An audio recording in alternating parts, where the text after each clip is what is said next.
AG ನ್ಯೂಸ್ಗೆ ಸ್ವಾಗತ. ಮೈ ನಡುಗಿಸುವ ಚಳಿ, ಕಗ್ಗತ್ತಲ ರಾತ್ರಿ. ಜಮೀನಿಗೆ ನೀರು ಹರಿಸಲು ಹೋದ ರೈತರಿಗೆ ಎದುರಾಗಿದ್ದು ಸಾಕ್ಷಾತ್ ಕಾಲ ಸರ್ಪದಂತಿದ್ದ ದೈತ್ಯ ಮೊಸಳೆ.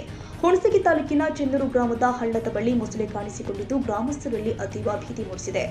ಗ್ರಾಮದ ಹಳ್ಳದ ಪಕ್ಕದ ಜಮೀನುಗಳಿಗೆ ರಾತ್ರಿ ಸಮಯದಲ್ಲಿ ನೀರು ಹರಿಸಲು ಹೋದ ರೈತರಿಗೆ ಈ ದೈತ್ಯ ಮೊಸಳೆ ದರ್ಶನ ಕೊಟ್ಟಿದೆ.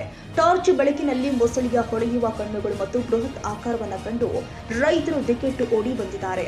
ಹಳ್ಳದ ದಂಡೆಯ ಮೇಲೆಯೇ ಮೊಸಳೆ ಬೀಡು ಬಿಟ್ಟಿರುವುದು ಈಗ ರೈತರ ನಿದ್ದೆಗೆಡಿಸಿದೆ. ರಾತ್ರಿ ಹೊತ್ತು ಜೀವ ಕೈಯಲ್ಲಿ ಹಿಡಿದುಕೊಂಡು ಹೊಲಕ್ಕೆ ಹೋಗಬೇಕಾದ ಪರಿಸ್ಥಿತಿ ಬಂದಿದೆ.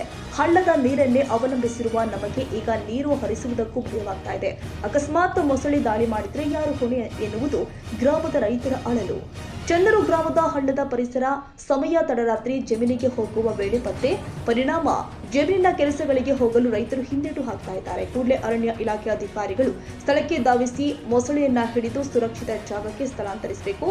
ಚೆನ್ನೂರು ಗ್ರಾಮದ ಸುತ್ತಮುತ್ತ ಹಳ್ಳದ ಹರಿವು ಹೆಚ್ಚಿರುವುದರಿಂದ ಮೊಸಳೆಗಳು ಸುಲಭವಾಗಿ ವಸತಿ ಪ್ರದೇಶದ ಸಮೀಪಕ್ಕೆ ಬರ್ತಾ ಇದೆ. ಅರಣ್ಯ ಇಲಾಖೆ ಎಚ್ಚೆತ್ತುಕೊಂಡು ಅನಾಹುತ ಸಂಭವಿಸುವ ಮುನ್ನ ಕ್ರಮ ಕೈಗೊಳ್ಳಬೇಕು ಅಂತ ಚೆನ್ನೂರು ಗ್ರಾಮದ ರೈತ ಸಂಘ ಹಾಗೂ ಗ್ರಾಮಸ್ಥರು ಒತ್ತಾಯ ಮಾಡಿದ್ದಾರೆ. Nizamuddin Yadgiri, AG news.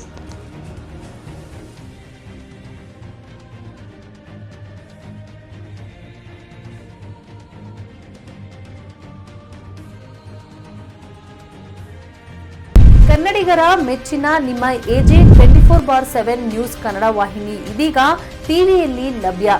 ವೇಳೆ ನೋಟಿಸ್ ಕೊಟ್ಟಿದ್ರೆ ವಾಪಸ್ ತಗೋತೀವಿ. ಇವತ್ತು ವಕ್ಫ್ ಪ್ರಾಪರ್ಟಿ ಅಂತೇಳಿ ಬರ್ತದೆ ಅಂತ ಹೇಳಿದ್ರೆ ರೈತರ ಬೀದಿಗೆ ಬಂದ್ರೆ ಏನ್ ಮಾಡ್ಬೇಕಾಗತ್ತೆ?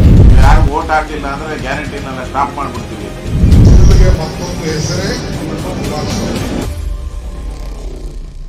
ಕರ್ನಾಟಕ ಮತ್ತು ದೇಶ ವಿದೇಶ 360 ಡಿಗ್ರಿ ಸುದ್ದಿ ಹಾಗೂ ಉತ್ತರ ಕರ್ನಾಟಕ, ಬೆಳಗಾವಿ, ಬಾಗಲಕೋಟೆ, ಧಾರವಾಡ, ಹಾವೇರಿ, ಗದಗ, ಬಿಜಾಪುರ ಜಿಲ್ಲೆಯ ಕ್ಷಣ ಕ್ಷಣದ ವಿವರವನ್ನ ಪಡೆಯುವುದಕ್ಕೆ ಎಜೆ 24/7 ನ್ಯೂಸ್ ಕನ್ನಡ ವಾಹಿನಿಯನ್ನ ಲೈಕ್ ಮಾಡಿ, ವಿಡಿಯೋಗಳನ್ನ ಶೇರ್ ಮಾಡಿ, ಕಮೆಂಟ್ ಮಾಡುವ ಮೂಲಕ ನಮ್ಮ ವಾಹಿನಿಗೆ ಸಹಕಾರ ನೀಡಿ ಮತ್ತು ಚಾನೆಲ್ ಅನ್ನ ಸಬ್ಸ್ಕ್ರೈಬ್ ಮಾಡಿ.